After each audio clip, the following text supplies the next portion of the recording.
Penolakan terhadap KSPN Besaki kali ini disampaikan pendiri Pasraman Duku Sakti Singaraja, Jero Budi Hartawan.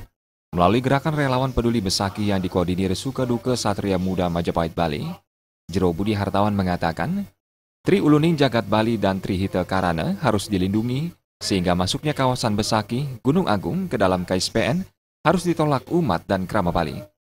Menjaga Uluning Jagat Bali tetap suci, Besaki harus dijauhkan dari aroma komersil. Relawan peduli Besaki ya itu untuk kita tetap menolak apa yang menjadi kebijakan pemerintah pusat dalam hal ini Besaki jangan dijadikan kawasan pariwisata nasional. Jadi yang pertama, sehingga kalau sekarang ini rohnya daripada Tri Hita Karana ini adalah Tri Uluning Jagat Bali ini diperlakukan untuk kawasan pariwisata, bagaimana dampak nanti Bali ke depan?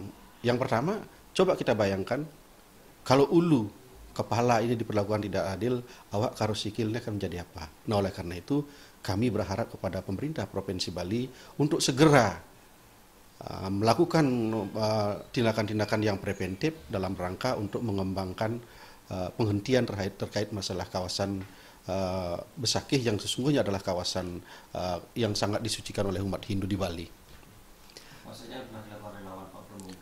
Mantan anggota Komisi 4 DPRD Bali ini menambahkan, solusi yang harus dicermati untuk Bali tetap mendapatkan bantuan dari pemerintah pusat dalam hal infrastruktur tidak harus Besaki dijadikan KSPN.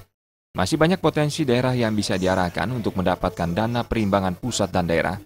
Masyarakat diajak memahami radius kawasan suci di Bali yang diatur dalam tata ruang Provinsi Bali sebagai pedoman menjaga Bali tetap ajeg.